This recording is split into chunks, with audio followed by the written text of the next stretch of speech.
Hello friends, आइए आज की जो क्लास है वो बीए सेकेंड ईयर का है। सॉरी, बीए सेकेंड ईयर नहीं, BA first year, BA part 1 के लिए है। और आज का जो टॉपिक है हमारा, वो टॉपिक है हमारा जैन धर्म। अभी इससे पहले हमने चर्चा किया था बौद्ध धर्म पे, और आज का जो टॉपिक है वो है जैन धर्म। 6वीं शताब्दी ईसा पूर्व में हम देखते हैं जो दो नवीन धर्मों का उदय हुआ, उनमें एक बौद्ध धर्म और दूसरा है जैन धर्म। तो बौद्ध धर्म पे हमारी आपकी चर्चा हो चुकी है। अब आइए आज जैन धर्म पे करते हैं। तो अगर बात करें जैन धर्म का, तो यह भी धर्म एक नास्तिक धर्म था। जैन धर्म के देखिए यहाँ दो चीज़ें हैं, इसको सबसे पहले ये जान लीजिए कि अगर पूछे कि जैन धर्म के प्रवर्तक कौन थे, या कहे कि जैन धर्म का संस्थापक किसे माना जाता है,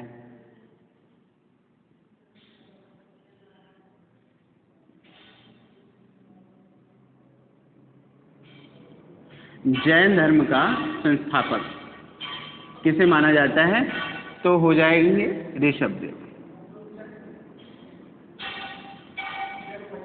ऋषभदेव, ठीक है। अगर मानेगा कि जैन धर्म का संस्थापक, तो हो जाएगा ऋषभदेव। कन्फ्यूजन होता है, वो ये होता है कि कहीं कहीं ये भी लिख के देता है कि जैन धर्म का संस्थापक माना जाता है महावीर स्वामी को। महावीर स्वामी को देखिए, इसमें है क्या कि जैसे ऑप्शन के ऊपर डिपेंड करता है, ऑप्शन क्या दे रहा है। ऑप्शन में अगर ऋषभदेव को नहीं देता, संस्थापक में महावीर स्वामी को दे रहा है तो महावीर स्वामी हो गए। लेकिन अगर ऑप्शन में ऋषभदेव को भी दे रहा है तो ऋषभदेव हो जाएंगे। और महावीर स्वामी को जैन धर्म का वास्तविक संस्थापक माना जाता है।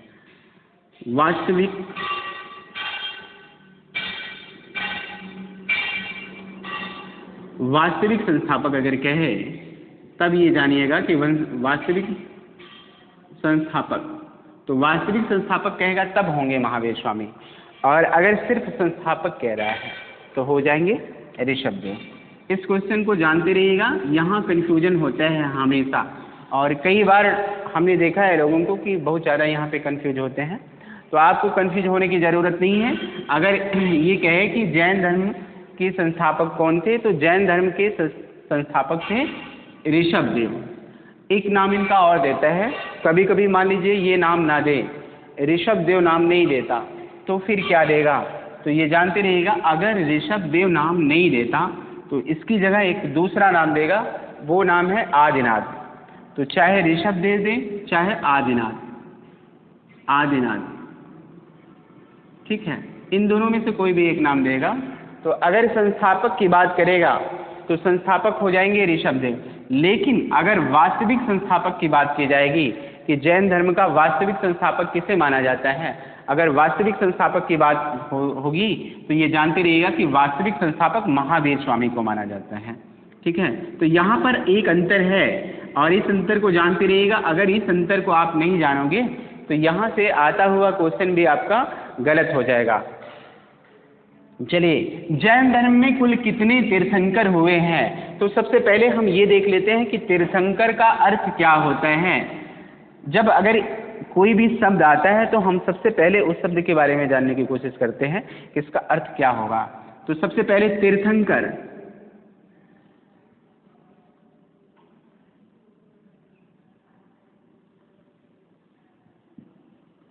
तीर्थंकर का अर्थ क्या होता है। तीर्थंकर का अर्थ होता है पार उतारने वाला, यानी भवसागर से पार उतारने वाला। ये भवसागर मतलब संसारिक भवसागर से पार उतारने वाला, इसका अर्थ होता है तीर्थंकर का, ये जानते रहिएगा। और जैन धर्म में कुल कितने तीर्थंकर हुए हैं, तो जैन धर्म में कुल 24 तीर्थंकर हुए हैं। कितने हुए हैं, तो 24। जानते रहिएगा, पूछा जाता है हमेशा, एक तो यही से प्रश्न बन जाता है कि जैन धर्म में कुल कितने तीर्थंकर हुए। तो अगर आपसे ऐसा पूछा जाता है तो ये जानते रहिएगा, इसका सही आंसर होगा 24। 24 तीर्थंकर हुए हैं जैन धर्म में। और तीर्थंकर का अर्थ क्या होता है, तो तीर्थंकर का अर्थ होता है भव सागर से पार उतारने वाला। और प्रथम तीर्थंकर कौन हुए? तो प्रथम तीर्थंकर हुए ऋषभदेव या आदिनाथ, चाहे ऋषभदेव थे चाहे आदिनाथ। तो ये कौन थे? ये प्रथम तीर्थंकर थे और इनको जैन धर्म का संस्थापक भी माना जाता है। और वास्तविक संस्थापक हमने आपको बताया, अगर ऐसा पूछता है तो महावीर स्वामी हो जाएंगे। ये इस क्वेश्चन में अंतर है, इस अंतर को जानते रहिएगा क्योंकि यहाँ से हमेशा क्वेश्चन गलत होता है। चलिए आगे बढ़ते हैं, यहाँ तक क्लियर हो गया होगा। अब जहाँ से हमारा क्वेश्चन बनता है, जहाँ से हमसे क्वेश्चन पूछा जाता है उसमें देखते हैं। तो प्रथम तीर्थंकर हो गए ऋषभदेव या आदिनाथ, और 22वें तीर्थंकर, यहाँ से हमारा क्वेश्चन पूछा जाता है कि 22वें तीर्थंकर कौन थे? तो 22वें तीर्थंकर होते हैं नेमिनाथ। नेमिनाथ, ठीक है। ये क्वेश्चन कई बार पूछा गया है, इसलिए जानते रहिएगा कि 22वें तीर्थंकर कौन थे। अगर ऐसा आपसे पूछता है तो जैन धर्म के 22वें तीर्थंकर होते हैं नेमिनाथ। और 23वें तीर्थंकर कौन थे? तो 23वें तीर्थंकर थे पार्श्वनाथ। पार्श्वनाथ, ठीक है। 23वें तीर्थंकर कौन थे? तो पार्श्वनाथ। और अब यहाँ से क्वेश्चन हमारा बहुत अच्छा बनता है। वो कौन सा बनता है? वो ये बनता है कि पार्श्वनाथ जी का जन्म कहाँ पर हुआ था। तो अगर ऐसा क्वेश्चन पूछता है तो ये जानते रहिएगा पार्श्वनाथ जी का जन्म कहाँ हुआ था? वाराणसी में हुआ था। वाराणसी यानी बनारस। इनका जन्म कहाँ पर हुआ था? तो बनारस में हुआ था। या ऐसे भी पूछ सकता है आपसे कि पार्श्वनाथ जी का मूल निवास कहाँ पर था। अगर ऐसा भी पूछता है तो ये जानते रहिएगा इसका सही आंसर हो जाएगा वाराणसी हो जाएगा। तो यहाँ तक क्लियर हो गया। जहाँ से क्वेश्चन पूछता है उस क्वेश्चन को हम थोड़ा सा डिस्कशन भी करते चल रहे हैं ताकि आपको अच्छे से समझ में भी आता चले। अब आइए आगे चलते हैं। 24वें तीर्थंकर, 24वें तीर्थंकर कौन थे? तो 24वें तीर्थंकर थे महावीर स्वामी। महावीर स्वामी, इनको जैन धर्म का वास्तविक संस्थापक माना जाता है। तो अब यहाँ से अगर आपसे पूछा जाए कि जैन धर्म के 24वें तीर्थंकर कौन थे, तो इसका सही आंसर हो जाएगा महावीर स्वामी। जैन धर्म के 24वें तीर्थंकर कौन थे? तो महावीर स्वामी। अब महावीर स्वामी जी का जन्म कहाँ पर हुआ था? तो महावीर स्वामी का जन्म वैशाली के कुंडग्राम में हुआ था। कहाँ पर हुआ था? तो वैशाली के कुंडग्राम। वैशाली के कुंडग्राम में हुआ था। इनके पिता का क्या नाम था? तो इनके पिता का नाम था सिद्धार्थ। पिता का नाम पूछे तो सिद्धार्थ। और माता का नाम, अगर माता का नाम पूछता है तो माता का नाम था त्रिशला। त्रिशला जो लिच्छवी राजा चेटक की बहन थी। लिच्छवी राजा चेटक की बहन थी। देखिए यहाँ पर एक क्वेश्चन बना है, इसीलिए थोड़ा सा चर्चा कर लेते हैं इसके बारे में, फिर आगे बढ़ते हैं। ये अगर आपसे पूछता है कि महावीर स्वामी की माता लिच्छवी राजा चेटक की क्या थी, तो ऑप्शन 4 देगा। उसमें ये माँ भी देगा, बहन भी देगा और 2 रिश्ते और दे सकता है, बुआ कुछ और। तो ये जानते रहिएगा अगर ऐसा लिख के देता है तो उसका सही आंसर होगा बहन। क्योंकि एक बार ये क्वेश्चन आया हुआ है, यहाँ कंफ्यूज मत होइएगा आप लोग, क्योंकि कभी कभी देखते हैं लोग माँ लगा देते हैं। तो अगर आपने माँ लगा दिया तो गलत हो जाएगा। इस बात को ध्यान रखिएगा, इस पर विशेष फोकस करिएगा, क्योंकि आया हुआ क्वेश्चन है कि महावीर स्वामी की माता त्रिशला लिच्छवी राजा चेटक की क्या थी? तो लिच्छवी राजा चेटक की बहन थी, ना कि माँ। इस बात को याद रखिएगा। तो लिच्छवियों के साथ भी इनका रिश्ता था महावीर स्वामी का। अब आगे बढ़ते हैं। महावीर स्वामी के बचपन का क्या नाम था? अगर ऐसा क्वेश्चन पूछता है तो ये जानते रहिएगा कि महावीर स्वामी के बचपन का नाम वर्धमान था। वर्धमान, ठीक है। अगर पूछा जाए कि महावीर स्वामी के बचपन का क्या नाम था, अगर ऐसा पूछा जाता है तो इसका सही आंसर हो जाएगा वर्धमान। महावीर स्वामी के बचपन का नाम वर्धमान था। और इनका भी लालन पालन बड़े लाड़ प्यार के साथ हुआ था, राजसी वैभव में हुआ था। बचपन इनका पूरी तरह से ऐशो आराम में गुजरा हुआ था, लेकिन इनका भी मन जो है पारिवारिक जीवन में नहीं लगता था। इनका भी मन बहुत अशांत रहता था। इनके बारे में भी ये कहा जाता है कि जैसे बुद्ध जी के बारे में भविष्यवाणी की गई थी, ये या तो बहुत प्रसिद्ध राजा बनेंगे या एक प्रसिद्ध सन्यासी बनेंगे, तो ठीक वैसे ही इनके बारे में भी, महावीर स्वामी के बारे में भी कहा गया था कि या तो ये एक प्रसिद्ध राजा बनेंगे या तो एक प्रसिद्ध सन्यासी बनेंगे। तो जब इनका मन सांसारिक जीवन में नहीं लगता था, परेशान रहते थे, हमेशा अशांत चित्त रहते थे, तो ऐसी कंडीशन में इन्होंने अपने भाई नंदीवर्धन, ये पूछता है किससे इन्होंने अनुमति लेकर संन्यास ग्रहण किया था, तो इस बात को जानते रहिएगा। अगर ऐसा क्वेश्चन पूछा जाता है तो अपने भाई नंदीवर्धन से, नंदीवर्धन, अपने भाई नंदीवर्धन से इन्होंने जो है अनुमति लेकर संन्यास ग्रहण किया था। अब संन्यास ग्रहण इन्होंने कितने वर्ष की उम्र में किया था, यहाँ से क्वेश्चन बनता है हमारा कि महावीर स्वामी ने संन्यास कितने वर्ष में ग्रहण किया था। तो महावीर स्वामी ने 30 वर्ष की अवस्था में, इस बात को याद रखिएगा, ये बहुत ही इम्पोर्टेंट प्रश्न है। बुद्ध जी ने कितने वर्ष में किया था? 29 वर्ष की अवस्था में। और महावीर स्वामी ने संन्यास ग्रहण कितने वर्ष की अवस्था में किया? तो 30 वर्ष की अवस्था में किया था। इस बात को जानते रहिएगा।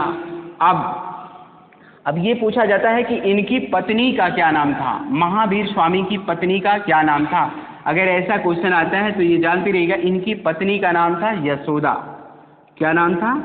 यशोदा। जो भगवान कृष्ण की माता का नाम जो था वो इनकी पत्नी का नाम था। ये ट्रिक बना लीजिएगा अपने से।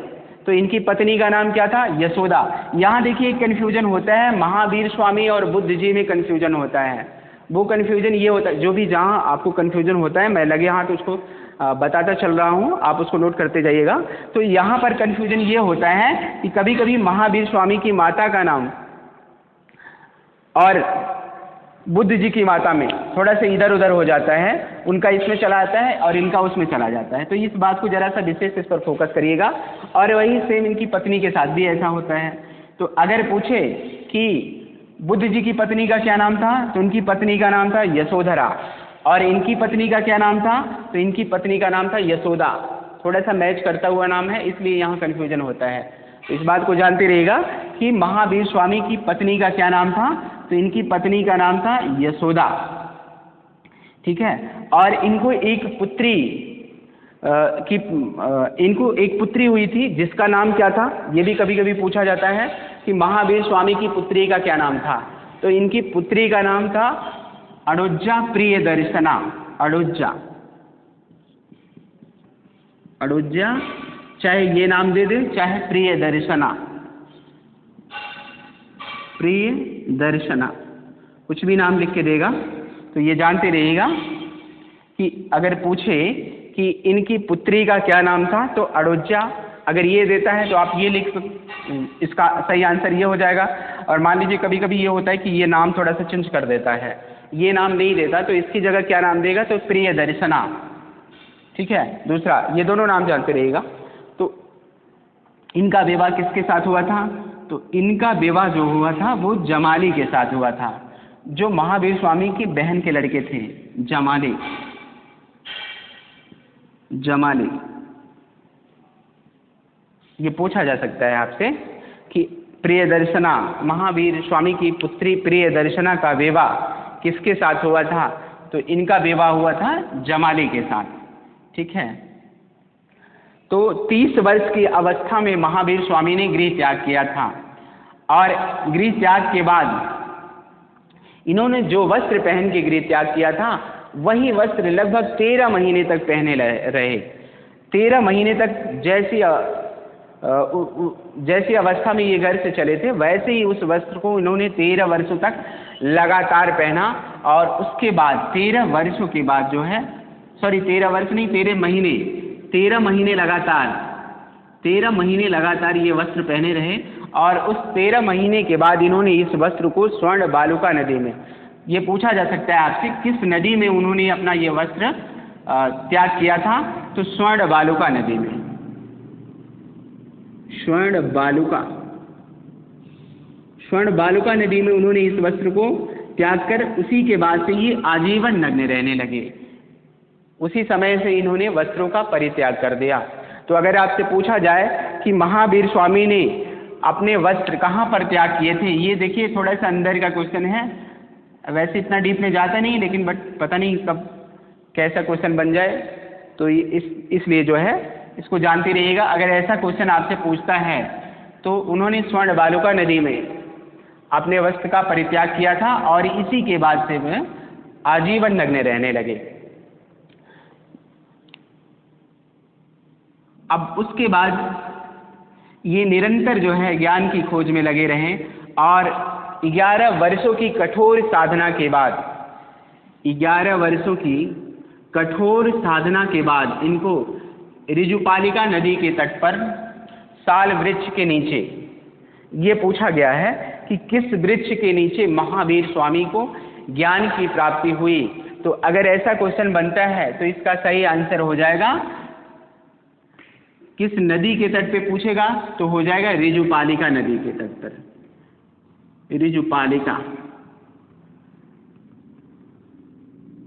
ऋजुपालिका नदी। और किस वृक्ष के नीचे पूछे तो वृक्ष हो जाएगा साल वृक्ष, ठीक है। अब यहाँ एक बात और आती है ये कि ये जो साल वृक्ष है ये किसका वृक्ष था। अगर ऐसा पूछा जाता है तो साल वृक्ष सागवन का जो पौधा होता है उसी को कहते हैं साल। तो साल वृक्ष के नीचे और ऋजुपालिका नदी के तट पर इनको पहली बार ज्ञान की प्राप्ति हुई। अब जब इनको ज्ञान की प्राप्ति हुई तो जैन धर्म में जिसको पूर्ण ज्ञान प्राप्त हो जाता है उसे किस नाम से संबोधित किया जाता है, तो इस बात को जानते रहिएगा। जैन धर्म में जिसे पूर्ण ज्ञान प्राप्त हो जाता था उसे कहते थे कैवल्य की प्राप्ति हो गई। क्या कहते थे? कैवल्य प्राप्ति। कैवल्य का अर्थ क्या होता है ये आपसे पूछा जा सकता है। तो कैवल्य का अर्थ होता है ज्ञान प्राप्त व्यक्ति, ठीक है। कैवल्य का अर्थ हो गया ज्ञान प्राप्त व्यक्ति या पूर्ण ज्ञान, ऐसे भी जानते रहिएगा, ठीक है। और 2-3 शब्द और मिलते हैं तो लगे हाथ आइए 2-3 शब्द जो वो मिलते हैं उस पर भी थोड़ा सा चर्चा कर लेते हैं। जैसे जीन का अर्थ क्या होता है, तो जीन का अर्थ होता है विजेता। जीन का अर्थ क्या होता है, तो जीन का अर्थ होता है विजेता। जीन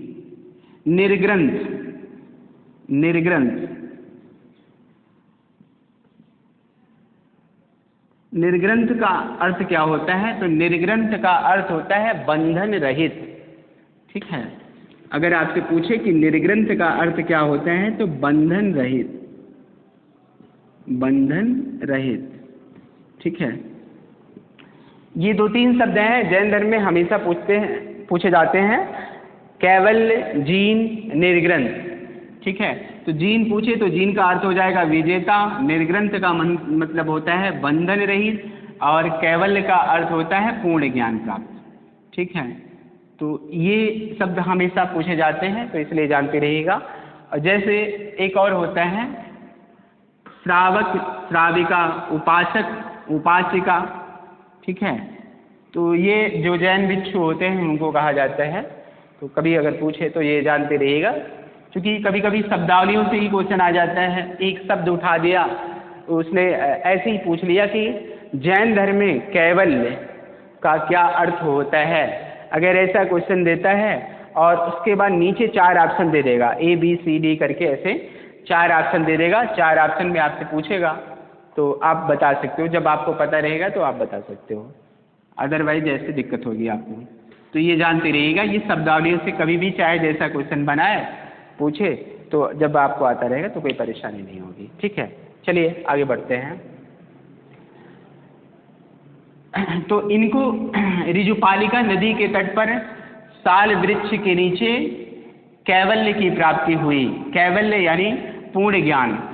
और जब इनको कैवल्य की प्राप्ति हो गई तभी से इनको कहा गया कैवलीन।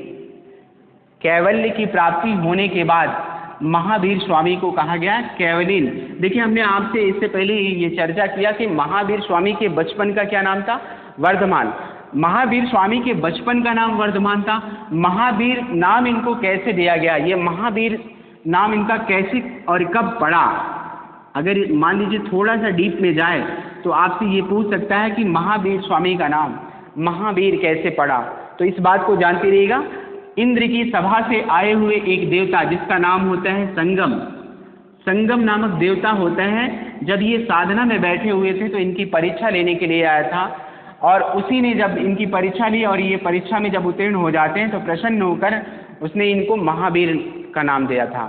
तो अगर आपसे ये पूछा जाए कि महावीर नाम महावीर स्वामी का किसने दिया, ये थोड़ा सा डीप का प्रश्न है, तो जानते रहिएगा। तो महावीर नाम संगम नामक इंद्र की सभा से आए हुए देवता ने दिया था इनको। ठीक है, चलिए अब आगे बढ़ते हैं। तो जब इनको ज्ञान की प्राप्ति हो जाती है महावीर स्वामी को, तो ज्ञान प्राप्ति के बाद इन्होंने अपना जो है सबसे पहले जो है उपदेश कहाँ पर दिया? ठीक है, अगर ये पूछा जाए कि महावीर स्वामी ने ज्ञान प्राप्ति के बाद अपना सबसे पहले उपदेश कहाँ दिया, तो वाराकर नदी के तट पर दिया था। कहाँ पर दिया था? तो वाराकर नदी के तट पर। इस बात को याद रखिएगा, नोट कर लीजिए। जो लिखता जा रहा हूँ इसको भी नोट करते जाइएगा। वाराकर नदी के तट पे,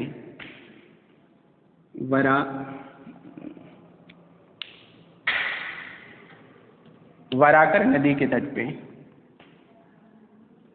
वाराकर नदी। ठीक है, वाराकर नदी के तट पर इन्होंने पहली बार उपदेश दिया था। अगर आपसे पूछा जाए तो ये जानते रहिएगा कि महावीर स्वामी ने अपना उपदेश सबसे पहले कहाँ दिया? तो वाराकर नदी के तट पर दिया था। ठीक है, उसके बाद इन्होंने अपना जो है उपदेश कई जगह दिया, जैसे चंपा में दिया, चंपा जो कि अंग की राजधानी थी, राजगृह में दिया, वैशाली में दिया, श्रावस्ती में दिया। आज जगह जो है इन्होंने अपने धर्म का प्रचार प्रसार किया और निरंतर जो है इन्होंने अपने धर्म का प्रचार प्रसार करते रहे। एक क्वेश्चन बड़ा अच्छा अभी हमने छोड़ दिया जरा सा, अब याद आ गया, इसको भी लगे हाथ इस पर चर्चा कर लेते हैं। जैसे हमने आपको ये नहीं बताया कि महावीर स्वामी का जन्म कब हुआ था, सन नहीं बताया हमने, तो सन जानते रहिएगा। अगर ऐसा पूछता है तो यहाँ तो 599 में ईसापुर में है। ठीक है, BC में 599 में इनका जन्म हुआ था महावीर स्वामी का। ये चूंकि हम थोड़ा सा इस पर चर्चा नहीं किए, तो अगर ऐसा क्वेश्चन पूछता है तो ये जानते रहिएगा। कहीं कहीं 540 भी देता है, लेकिन 599 जानते रहिएगा। इनका जन्म कब हुआ था? तो 599 में हुआ था, और कहीं कहीं 540 भी देता है। ठीक है, जैन धर्म में एक शब्द मिलता है, क्या मिलता है? त्रिरत्न। त्रिरत्न, जैन धर्म के त्रिरत्न कौन कौन से हैं? ये बहुत ही इंपॉर्टेंट प्रश्न है और कई बार आया हुआ प्रश्न है और पूछा भी जाता है कि जैन धर्म के त्रिरत्न कौन कौन से हैं। तो जैन धर्म के त्रिरत्न है सम्यक ज्ञान, सम्यक ज्ञान, सम्यक दर्शन, सम्यक दर्शन और सम्यक चरित्र। चरित्र दे, या तो कभी कभी चरित्र ना दे के आचरण दे दे तो कोई दिक्कत नहीं, आचरण। ठीक है, अब आपसे पूछा जाएगा कि जैन धर्म के त्रिरत्न कौन कौन से हैं? तो जैन धर्म के त्रिरत्न है सम्यक ज्ञान, दर्शन, चरित्र या आचरण। ये जैन धर्म के त्रिरत्न हैं। और अनंत चतुष्टय क्या है? ये भी कभी कभी ये थोड़ा सा डीप का प्रश्न है। जब जिसको केवलीन की प्राप्ति हो जाती है तो उसको कहा जाता है कि ये अनंत चतुष्टय हो गया। तो उसमें क्या है? अनंत ज्ञान, अनंत ज्ञान, अनंत दर्शन,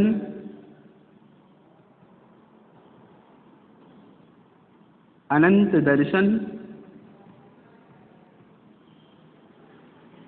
अनंत वीर्य।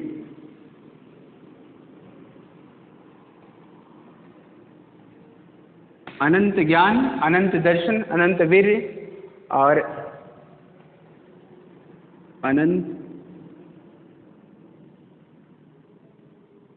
समाधि, ये चार हैं, जानते रहिएगा। ठीक है, अगर पूछा जाए इसके बारे में तो आप बता सकते हो। चतुष्टय, ठीक है, ये चार हैं। अब आइए आगे बढ़ते हैं।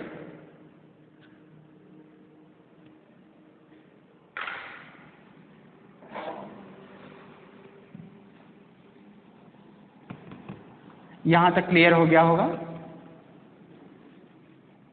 तो ये सबसे इंपॉर्टेंट तो ये है कि त्रिरत्न कौन कौन से हैं, तो ये आप बता सकते हो। ठीक है, और पंच महाव्रत, जैन धर्म में पंच महाव्रत कौन कौन से हैं?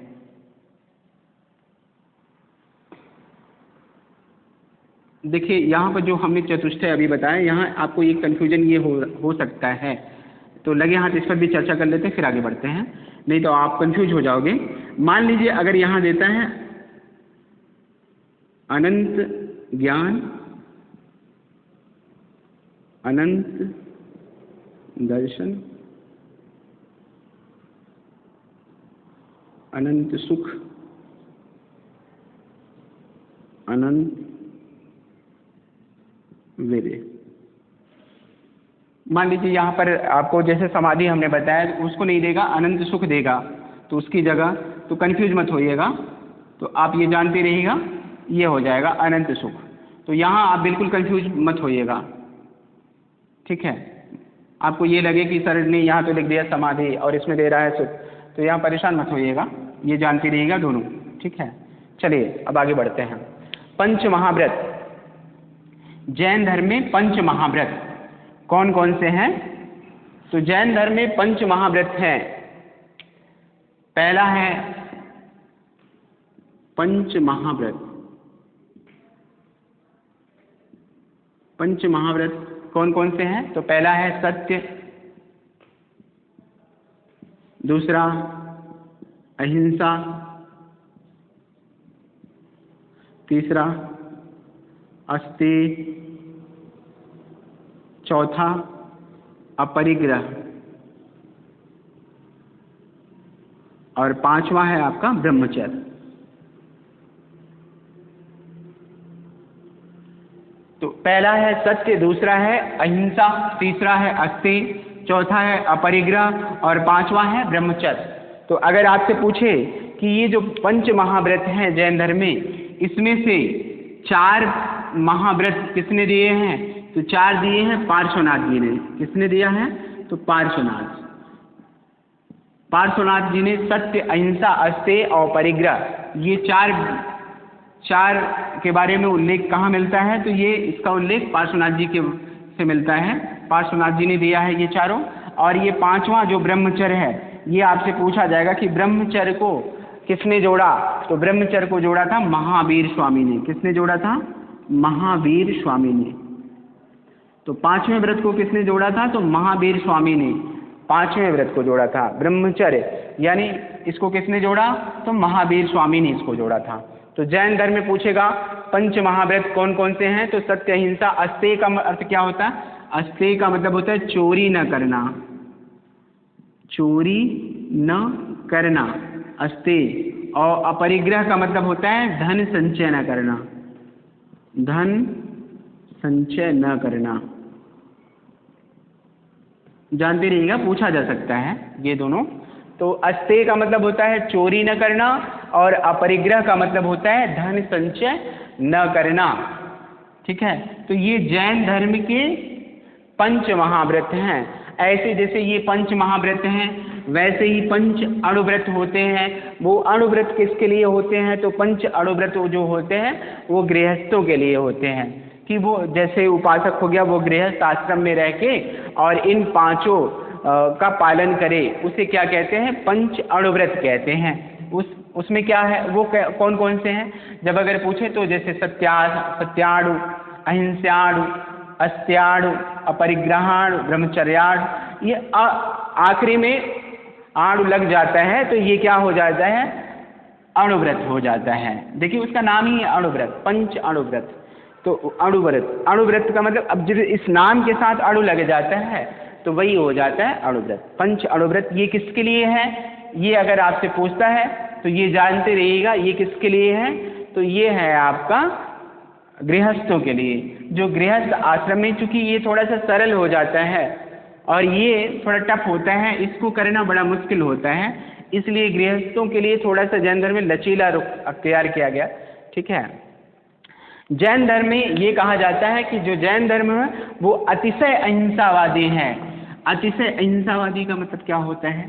अतिशय अहिंसा का अर्थ हो गया कि जैन धर्म वाले जो हैं वो छोटे से छोटे जीवों का भी वध नहीं चाहते। वो कभी नहीं चाहते कि जैसे अगर सांस लेते हैं हम, तो सांस के द्वारा भी कई ऐसे छोटे छोटे जीव जंतु हैं जिसको हम खुली आंखों से देख नहीं पा रहे हैं, बट ये है कि हमने उनको जो है अनजाने में अपने अंदर उनको आत्मसात कर लिया, उनको निगल लिया, तो उनकी हत्या हो गई। तो जैन धर्म वाले ये कहते हैं कि जो है वो अतिशय अहिंसावादी हैं, इसीलिए वो लोग क्या करते हैं कि मुख पर एक मास्क लगाते हैं कि सांस के द्वारा भी कुछ ऐसे जीव जंतु हैं जो हवा में तैरते रहते हैं, उनकी हत्या ना हो जाए। इसीलिए कहा गया कि जैन धर्म क्या है? अतिशय अहिंसावादी। हिंसा तो है ही, हिंसा से अतिशय अहिंसा, अहिंसा में भी है अतिशय अहिंसा, बहुत ज़्यादा जो है अहिंसावादी है। ठीक है।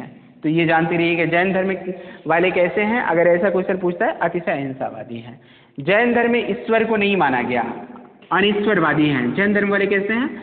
अनिश्वरवादी, अनिश्वरवादी, अनिश्वरवादी, आत्मवादी,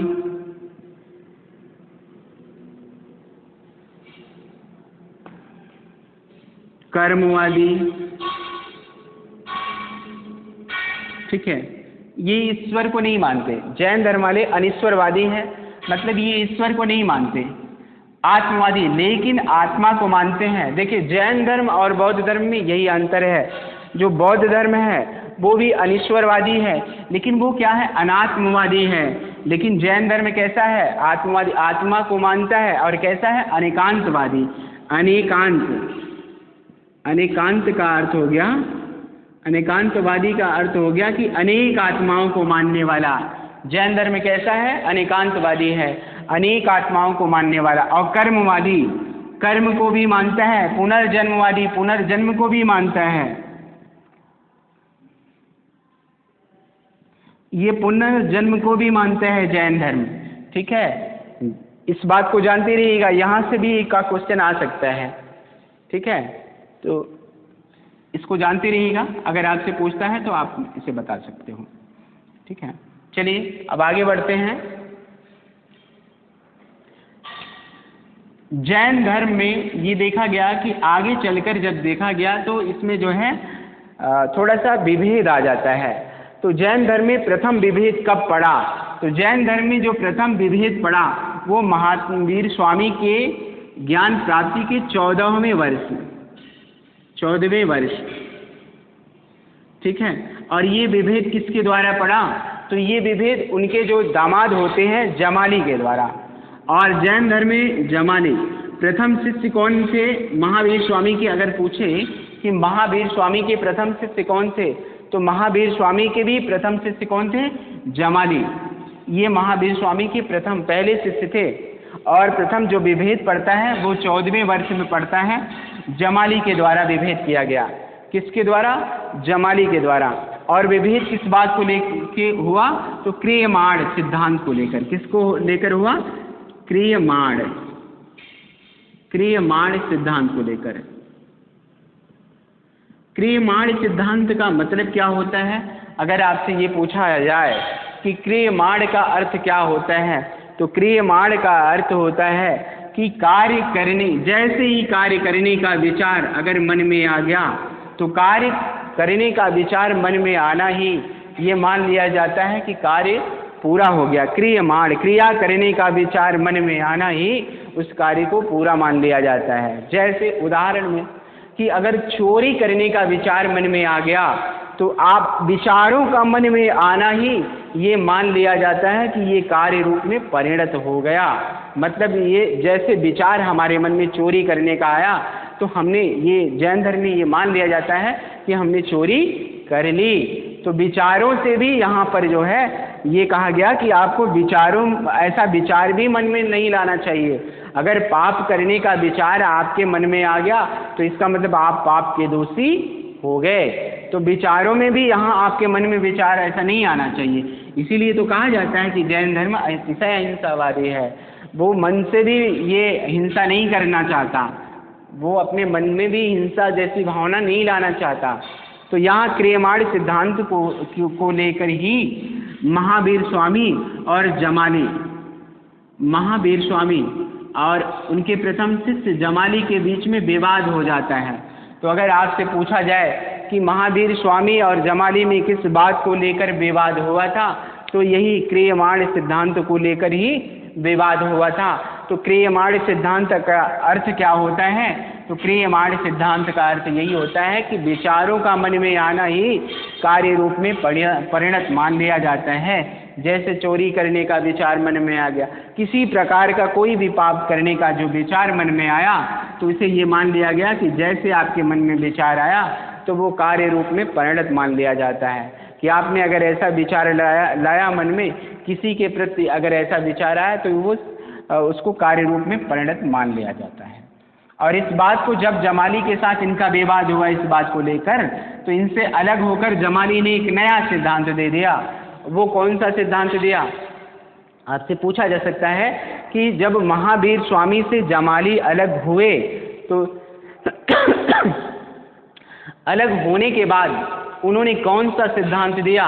तो अगर ऐसा आपसे पूछा जाता है तो ये जानते रहिएगा कि महावीर स्वामी से अलग होने के बाद जमाली ने जो सिद्धांत दिया उसे कहा जाता है बहुरतवाद। क्या कहा जाता है? बहुरतवाद। देखिए एक शब्द आ रहा है यहाँ, जैसे देखिए बहुरत के आखिरी में एक शब्द लिखा है वाद ना, वाद आ रहे ना।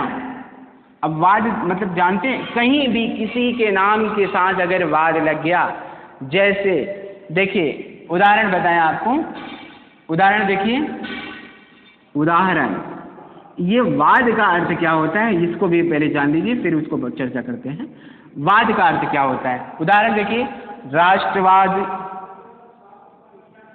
राष्ट्रवाद, जातिवाद, संप्रदायवाद,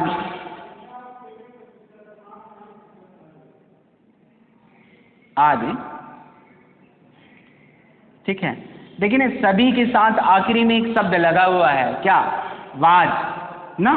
जैसे राष्ट्रवाद, जातिवाद, संप्रदायवाद ना, भाई भतीजावाद, कुछ भी अगर किसी के साथ, किसी भी नाम के साथ आखिरी में एक शब्द लग जाए वाद, तो आपसे पूछा जाए वाद का अर्थ क्या होता है, तो ये जानते रहिएगा वाद का अर्थ होता है विचार। क्या होता है? तो विचार। ये क्या है? ये विचार है। अगर किसी ने राष्ट्र के प्रति कोई विचार व्यक्त किया तो उसे हमने कह दिया राष्ट्रवाद। अगर जाति के संदर्भ में अगर कुछ ऐसा कहा तो उसको कह दिया हमने ये जातिवादी विचार है। और ये संप्रदाय के संबंध में कुछ कहा तो इस बात को जानते रहिएगा, अगर नाम के आखिरी में कोई शब्द लगा वाद तो इसका अर्थ क्या होता है? तो इसका अर्थ होता है विचार। ठीक है, अब आइए इसको देखते हैं। बहुरतवाद, जो जमाली ने जो सिद्धांत दिया उसे किस नाम से जानते हैं? तो वो सिद्धांत इनका होता है बहुरतवाद ना। तो बहुरतवाद का अर्थ क्या होता है? जैसे यहाँ हमने क्रियमाण सिद्धांत बताया, तो वैसे यहाँ बहुरतवाद का अर्थ क्या होता है? बहुरतवाद में जमाली ने ये बताया कि जैसे कोई भी कार्य करने का विचार मन में आया तो मन में आते ही उस विचार को कार्य रूप में परिणत नहीं माना जाता। जब तक अगर जैसे चोरी करने का विचार मन में आया तो जब तक व्यक्ति चोरी नहीं कर लेता तब तक वो कार्य परिणित रूप में नहीं माना जाता, तब तक ये नहीं कहा जाएगा कि इसने ये ऐसा कार्य कर दिया।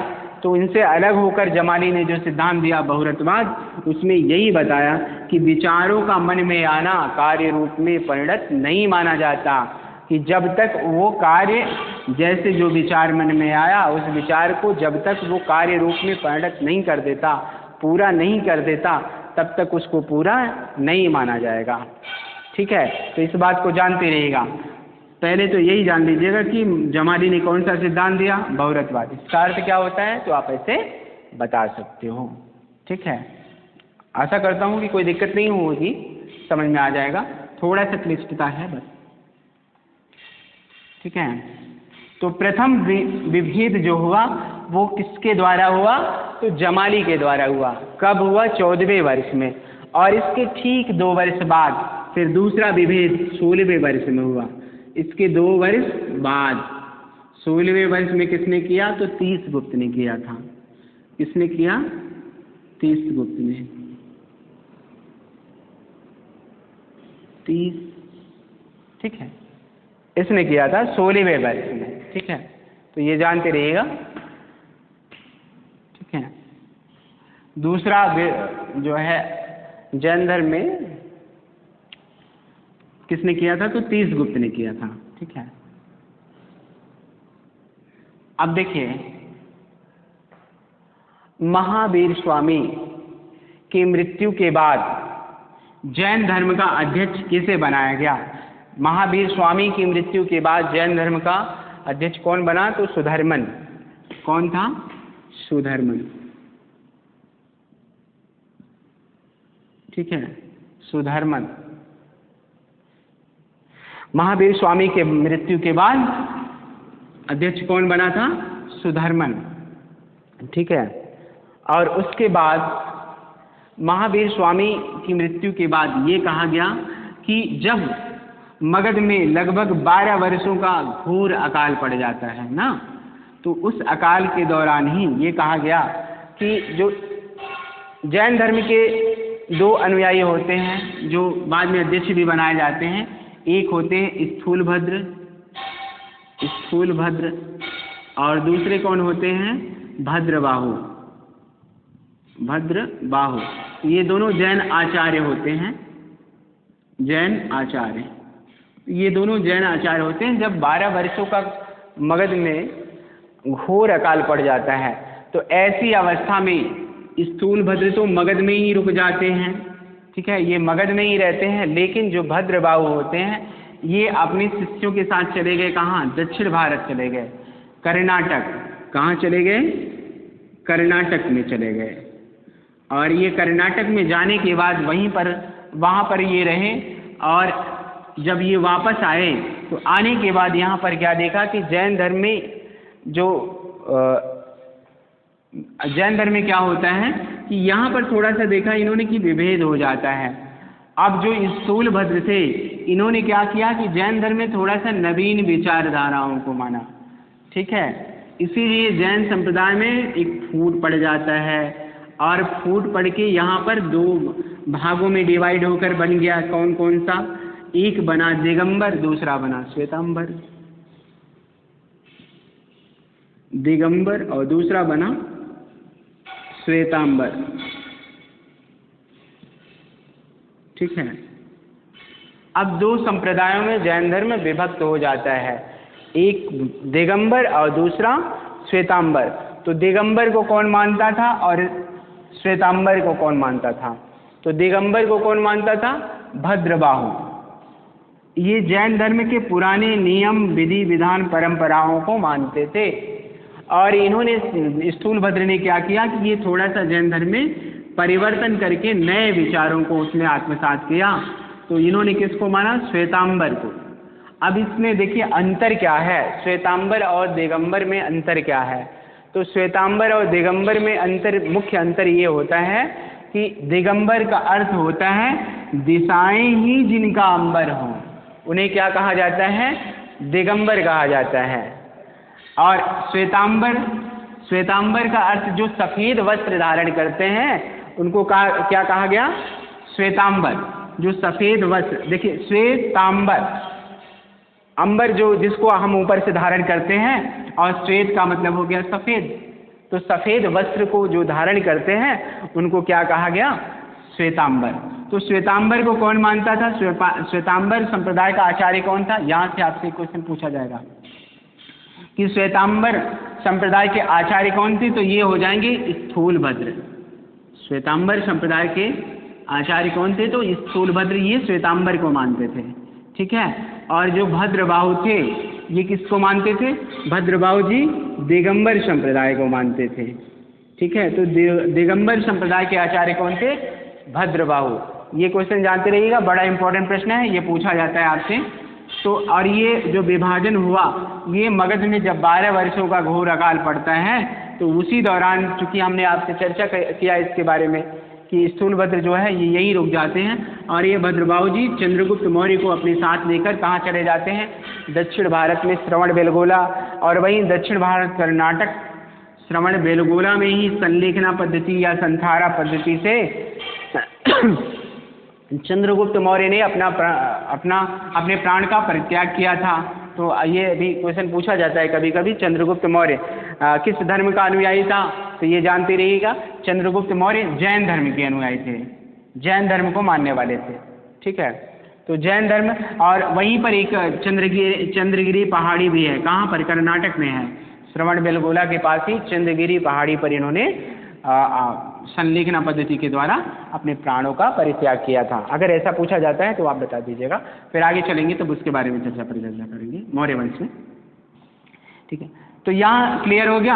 अब देखिए, जो दिगंबर वालों को हमने बताया कि दिगंबर वाले ये क्या करते थे? वस्त्र नहीं पहनते थे और नग्न अवस्था में रहते थे। कैसी अवस्था में रहते थे? तो नग्न अवस्था में बिल्कुल रहते थे, कोई वस्त्र धारण नहीं करते थे। इन्होंने कहा कि देखिए, अगर हम संसार में जब आए तो संसार में आते वक्त हमने कुछ लेके नहीं आया, कुछ जब लेके नहीं आए तो यहाँ से जैसे ही अगर कोई वस्तु हमने ली तो यहाँ क्या होगा कि हमको माया ग्रसित कर लेगी, माया घेर लेगी। तो माया से अगर रहित रहना है तो हमको वस्त्रों को नहीं पहनना है। तो इसीलिए ये लोग जो है यहाँ से संसार की जो भी कुछ ऐसी वस्तुएं हैं, भौतिक वस्तुएं हैं, उनको इन्होंने अपने साथ ग्रहण नहीं किया। तो ये श्वेतांबर वाले इसीलिए वस्त्रों को ग्रहण नहीं करते, ठीक है। और कई चीज़ों पर ये ध्यान नहीं देते, अपने साथ सिर्फ ये कुछ ऐसी चीज़ों को, जैसे एक मोर का पंखी और एक कमंडल अपने साथ लेते हैं, ठीक है। और अगर भोजन भी इनको मिलता है तो ये पात्र पर रखकर, अपने हाथेली पर रखकर, किसी पत्ते पे रखकर वैसे ही ग्रहण कर लेते हैं, और किसी पात्र में रख के नहीं ग्रहण करते। ये कहते हैं अगर ऐसा करेंगे तो माया ग्रसित कर लेगी। अब आइए थोड़ा सा माया के बारे में भी जान लें। माया का अर्थ क्या होता है? माया किसे कहते हैं? अगर आपसे पूछा जाए कि माया किसे कहते हैं तो ये जानते रहिएगा, दोनों शब्दों को तोड़कर बता रहे हैं, डेफिनेशन कर दे रहे हैं। माँ का मतलब होता है नहीं, माँ का मतलब होता है नहीं, और या का मतलब होता है, माँ माने नहीं और या माने जो। या का अर्थ होता है जो, जो नहीं हो लेकिन फिर भी दिखाई दे, उसे क्या कहते हैं? माया। माँ माने नहीं, या माने जो, जो नहीं हो, जो नहीं हो लेकिन फिर भी दिखाई दे, उसे क्या कहते हैं? माया। जैसे उदाहरण बताएं, रात्रि का टाइम है, रात्रि के टाइम में अब आप देखो कोई रस्सी पड़ी है, मान लीजिए ये उदाहरण कोई रस्सी है, अभी ये रात्रि के टाइम में रस्सी पड़ी हुई है, जब हम इसको रात में देखते हैं तो इसमें हमको किसकी अनुभूति होती है? सर्प की अनुभूति होती है ना। अब रात में ये हमको सर्प, तब तक ये सर्प के रूप में बना रहेगा जब तक इस पर कोई प्रकाश नहीं पड़ जाता। जब इस पर हमने कोई प्रकाश डाला तो क्या हो गया? जब प्रकाश डाला तो अंधकार छट गया, जब अंधकार छट गया तो हमको वास्तविकता का बोध हो गया, ज्ञान हो गया। तो वैसे ही माया रूपी जब ये आवरण का पर्दा आँख के ऊपर पड़ा रहेगा तब तक वास्तविकता से हम क्या रहेंगे? परे रहेंगे। तो वास्तविकता को जानने के लिए हमें क्या करना होगा? हमें क्या करना होगा? इस माया रूपी आवरण के पर्दे को हटाना हो गया ना। तो जब ये आवरण का पर्दा हट जाएगा तो वास्तविकता का हमें क्या हो जाएगा, ज्ञान हो जाएगा। ठीक है, तो इस बात को जानते रहिएगा। अगर आपसे कभी ये शब्द पूछा जाएगा, ये दर्शन का है, जब आगे चलेंगे तो बताएंगे, जब हम आपको दर्शन में रामानुजाचार्य, शंकराचार्य, ठीक है, चैतन्य महाप्रभु, इन सब के बारे में चर्चा करेंगे तो आगे थोड़ा सा डीप में जाके अंदर फिर आपको इसके बारे में बताएंगे। इतना थोड़ा सा जानते रहिएगा। वहाँ पे आपको सगुण निगुण निर्गुण भक्ति के बारे में भी चर्चा परिचर्चा करेंगे। ठीक है, तो यहाँ पर ये जानते रहिएगा, श्वेतांबर और दिगंबर दो संप्रदायों में ये जैन धर्म विभक्त हो जाता है। जैसे वहाँ पर हमने देखा था बौद्ध धर्म में दो संप्रदाय में विभाजित हुआ था, कौन कौन से, हीनयान और महायान में। वैसे ही यहाँ पर भी क्या होता है कि ये भी संप्रदाय जैन धर्म भी क्या होता है, दो संप्रदायों में विभाजित हो जाता है। श्वेतांबर वाले सफ़ेद वस्त्र धारण करते थे और ये क्या करते, ये नग्न रहते थे, ये कोई वस्त्र धारण नहीं करते थे। श्वेतांबर वाले क्या कहते थे कि ये कहते थे कि स्त्रियों को भी जो है ये ज्ञान प्राप्ति के लिए कहते थे कि स्त्रियां भी ज्ञान प्राप्त कर सकती हैं। दिगंबर वाले कहते थे नहीं, स्त्रियों को ज्ञान प्राप्त करने का कोई अधिकार नहीं है, ये स्त्रियों को ज्ञान प्राप्ति की बात नहीं करते। ठीक है, श्वेतांबर वाले 19वें तीर्थंकर जो मल्लीनाथ हैं उन्हें क्या मानते हैं, स्त्री मानते हैं। 19वें तीर्थंकर मल्लीनाथ जानते रहिएगा, 19वें तीर्थंकर मल्लीनाथ, कौन से तीर्थंकर थे, तो 19वें तीर्थंकर मल्लीनाथ को जो श्वेतांबर वाले हैं वो क्या मानते थे, तो श्वेतांबर वाले ये स्त्री मानते थे। क्या मानते थे, स्त्री, ये स्त्री मानते थे। और ये दिगंबर वाले क्या मानते थे, ये पुरुष मानते थे। ठीक है, पुरुष मानते थे। श्वेतांबर वाले ये निर्वाण प्राप्ति में भोजन को बाधक नहीं मानते थे, भोजन प्राप्ति के लिए ये बाधक नहीं मानते थे निर्वाण के लिए, लेकिन ये मानते थे दिगंबर वाले।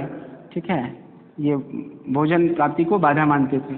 ठीक है, तो ये तमाम ऐसी चीज़ें हैं, जानते रहिएगा। ये अंतर है मुख्य, ये सारे अंतर हैं श्वेतांबर और दिगंबर में, ये अंतर है। ठीक है, एक शब्द और आता है निर्वाण।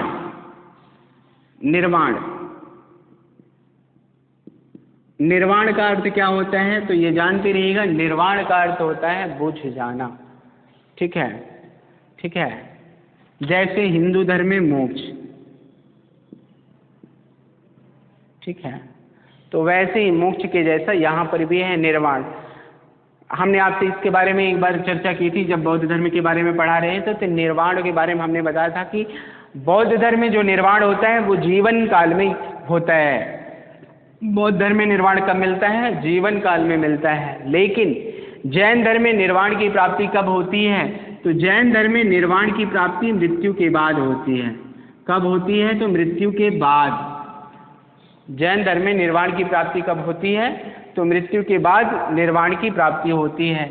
इस बात को जानते रहिएगा, आपसे पूछा जा सकता है।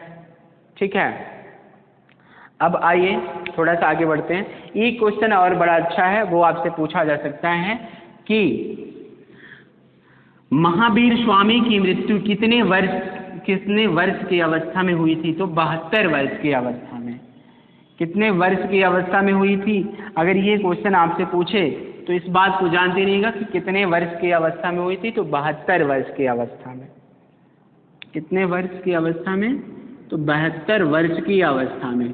अगर इसको 72 को हम निकालना चाहें, देखिए जैसे मान लीजिए आपको सन याद नहीं है, अब जब सन याद नहीं है तो इसको निकालना है, तो कैसे निकालेंगे। अगर हमने यहाँ आपको बता दिया कि उनका जन्म कब हुआ था, 599 BC में हुआ था ना, BC का मतलब जानते ही, आपको बताया ईसा पूर्व, तो 599 BC में हुआ। तो अब यहाँ अगर हमको ये टाइम इनके मृत्यु का निकालना है तो कैसे पता चलेगा, तो इसके लिए हम क्या करेंगे, इसके लिए हम इस 72 को यहाँ पर नीचे लिख देते हैं और माइनस कर देते हैं, समझ रहे हैं ना। तो जब हमने माइनस इसमें किया तो 9 में से अगर हमने 2 को निकाला, कितना बचा, 7 बचा ना। और यहाँ पर 9 में से 7 को निकाला हमने, नहीं 9 में से 2 निकाला तो बचा 7, ठीक है, सही है। और यहाँ पे 9 में से 7 निकाला तो बचा 2, और यहाँ पे हमने जब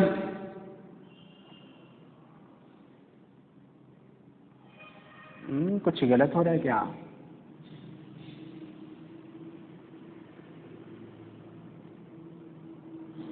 ये 500, ठीक है, सही है। 527 BC में, 527 BC यानी ईसा पूर्व, ठीक है। इस बात को जानते रहिएगा। अब जब हमने इसको निकाला ना 599 से में 72 माइनस किया तो आ गया 527, ठीक है। तो ये 527 BC में इनको इनकी मृत्यु हुई थी, महावीर स्वामी।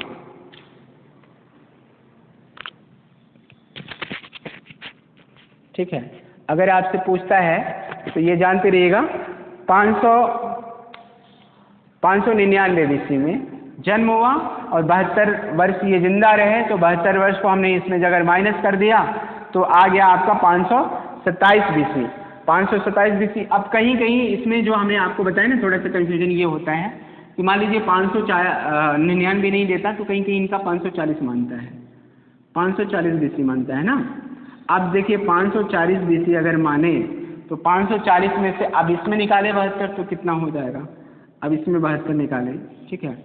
अब यहाँ पे हमने इसको एक ले लिया, 10 हो गया, 2 गया, 8 हो जाएगा, ठीक है। एक इसको दे दिया हमने, तो यहाँ पर आपका हो गया 7, 6 हो गया, और ये आपका हो गया 4 पूछा ना, तो 468 BC ये हो जाएगा आपका, ठीक है। अगर ऐसे करता है इसमें तो दोनों जानते रहिएगा, ये 468 इसमें होगा और उधर 527 BC, ठीक है। इस दोनों को जानते रहिएगा, चाहे जैसे करके पूछे तो दोनों जानते रहेंगे, जो भी मान ले, चाहे वो मान ले चाहिए, लेकिन उम्र देगा 72 वर्ष, ठीक है।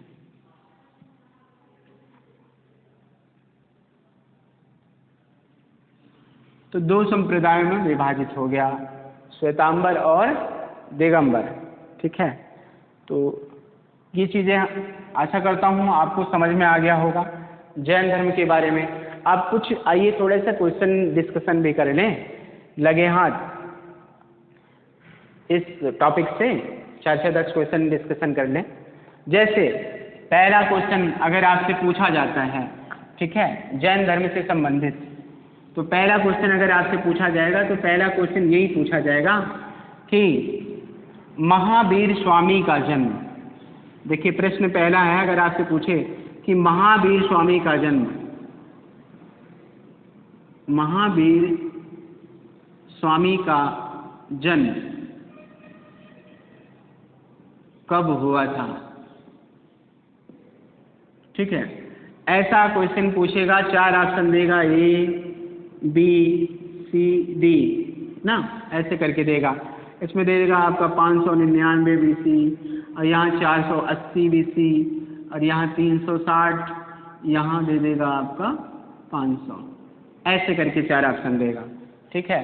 तो आपको सही आंसर पे टिक लगाना होगा, आपको ये बताना होगा इसका सही आंसर क्या होगा। अगर ऐसा पूछता है तो इस पर आप टिक लगाओगे, 599 BC में इनका जन्म हुआ था, महावीर स्वामी का। अब थोड़ा सा यही महावीर स्वामी का जन्म कहाँ पर हुआ था, थोड़ा सा इसको हटा दिया हमने। अब दूसरा क्वेश्चन देखें।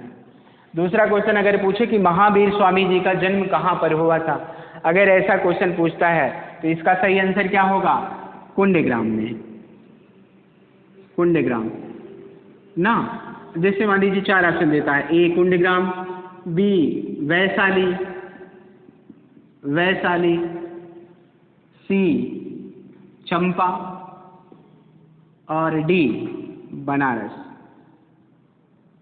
ठीक है। ऐसे अब देखिए थोड़ा सा कन्फ्यूजन आपको यहाँ हो सकता है।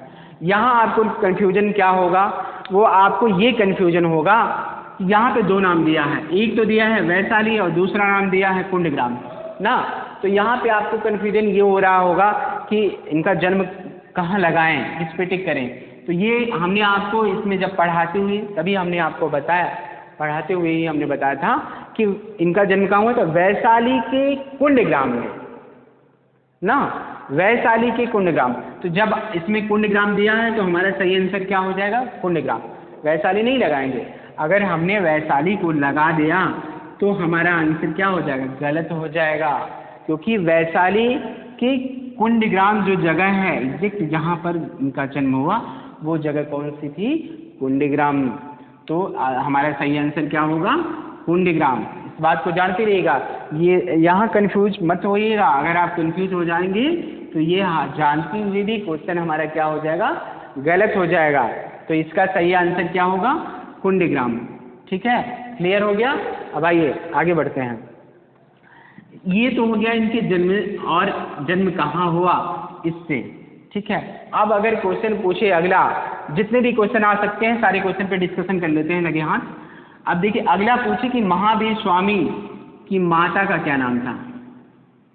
ठीक है, कि माता का क्या नाम था? अगर ऐसा क्वेश्चन पूछे तो इसका सही आंसर क्या होगा? इनकी माता का क्या नाम था? 4 ऑप्शन दे देगा। तो इनकी माता, अब देखिए ये ऑप्शन में देगा यशोदा, ए, बी देगा आपको यशोधरा, यशोधरा, सी देगा त्रिशला,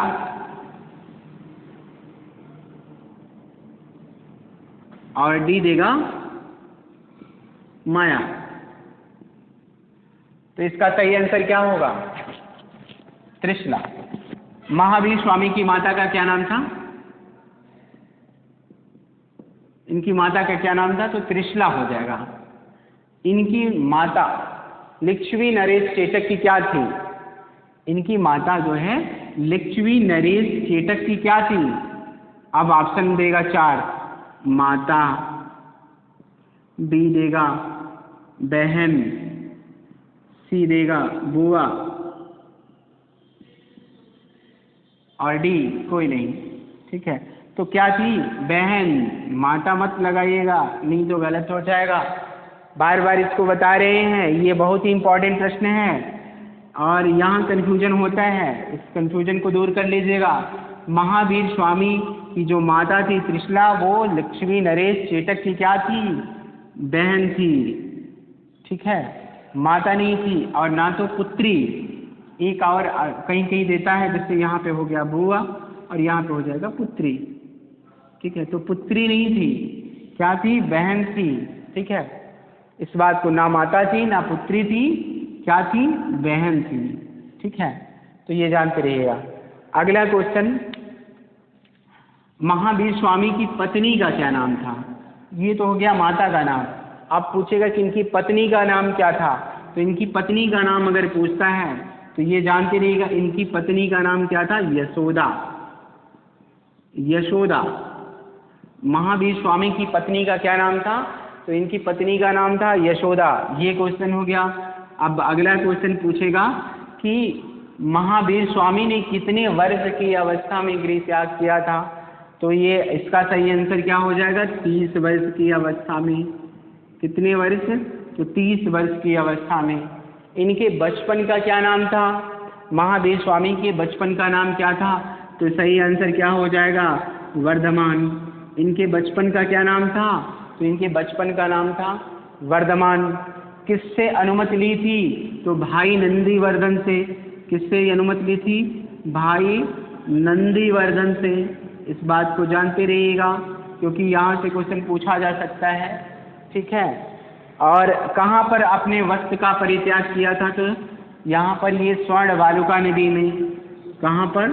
तो स्वर्ण बालुका नदी में, है ना, स्वर्ण बालुका नदी में अपने वस्त्र का परित्याग किया था। और एक ही वस्त्र को कितने महीनों तक धारण किए? तो 13 महीने तक। कितने? 13 महीने तक।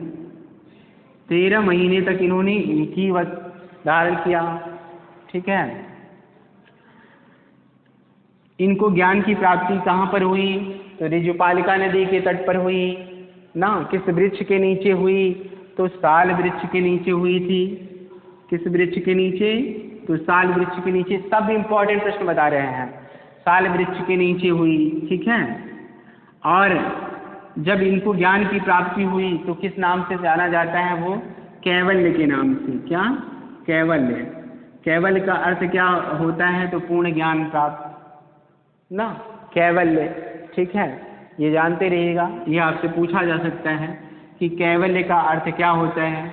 अगर ऐसा पूछा जाता है तो ये इसका सही आंसर हो जाएगा। कैवल्य का अर्थ होता है पूर्ण ज्ञान। तो पूर्ण ज्ञान प्राप्त हुआ था महावीर स्वामी को।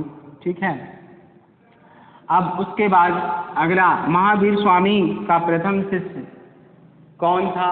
तो महावीर स्वामी के प्रथम शिष्य थे जमाली। कौन थे? तो जमाली। इनके प्रथम शिष्य कौन थे? जमाली। इनके बहन के लड़के थे जमाली। और महावीर स्वामी ने अपने बहन के लड़के से ही अपनी पुत्री, तो अब यहाँ से क्वेश्चन और बनेगा कि महावीर स्वामी की पुत्री का क्या नाम था? इनकी पुत्री का क्या नाम था? अगर ऐसा बनता है तो पुत्री का नाम था अड़ोजा, अड़ोजा या प्रियदर्शना, प्रियदर्शना। ठीक है, तो दोनों नाम जानते रहिएगा। इनकी पुत्री का क्या नाम था? तो अड़ोजा प्रियदर्शना इनकी पुत्री का नाम था। ठीक है, अड़ोजा प्रियदर्शना। क्लियर हो गया? ये पूछे तो जिसका विवाह किसके साथ हुआ था? तो जिसका विवाह हुआ था इनके बहन के लड़के जमाले के साथ ना, जमाले के साथ। क्लियर हो गया? अब आइए अगला क्वेश्चन, जैन धर्म में प्रथम विभेद कब पड़ा? तो महावीर स्वामी की ज्ञान प्राप्ति के 14वें वर्ष में ना, 14 वर्ष 14वें वर्ष नहीं, 14 वर्ष बाद। अब वहाँ पे थोड़ा सा और डीप में जाए, वर्ष 14वें वर्ष 14 वर्ष बाद ऐसे करके दे सकता है, तो क्लियर है, ये जानते रहिएगा 14 वर्ष बाद, ज्ञान प्राप्ति के 14 वर्ष बाद इनको जैन धर्म में प्रथम विभेद हुआ। किसके द्वारा हुआ? तो जमाली के द्वारा हुआ। किस बात को लेकर हुआ? ये अगर क्वेश्चन पूछे कि किस बात को लेकर हुआ, तो क्रियमाण सिद्धांत को लेकर हुआ। किसको लेकर हुआ था? तो क्रियमाण सिद्धांत को लेकर हुआ। ठीक है, अब आइए अगला, जैन धर्म के त्रिरत्न कौन कौन से हैं? तो सब में ज्ञान दर्शन चरित्र, ज्ञान दर्शन और चरित्र, ये तीनों जानते रहिएगा। ये पूछेगा जी, त्रिरत्न। ठीक है, त्रिरत्न ये जैन धर्म के। और अनंत चतुष्टय, तो इसमें होगा अनंत ज्ञान, अनंत दर्शन, अनंत वीर, अनंत सुख। अनंत ज्ञान, अनंत दर्शन, अनंत वीर, अनंत सुख। ठीक है, ये क्या है? अनंत चतुष्टय हैं।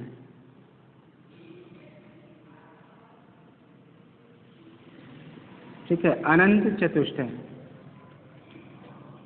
ठीक है, ये पूछे आपसे तो इसका सही आंसर हो जाएगा अनंत ज्ञान, अनंत दर्शन, अनंत वीर, अनंत सुख।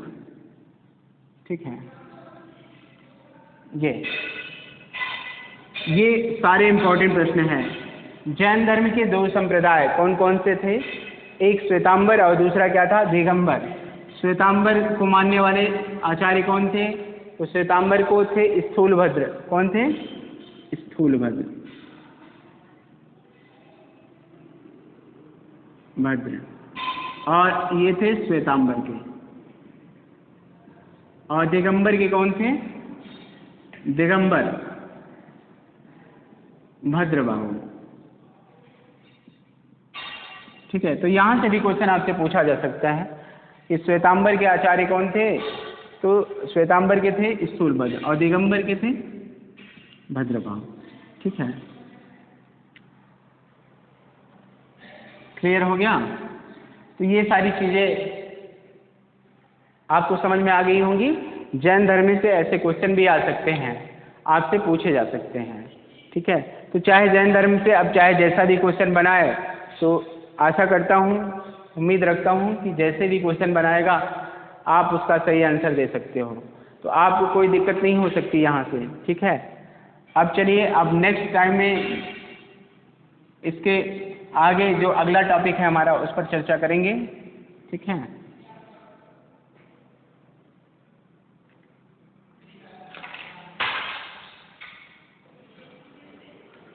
चलिए आज के लिए बस इतना ही। धन्यवाद।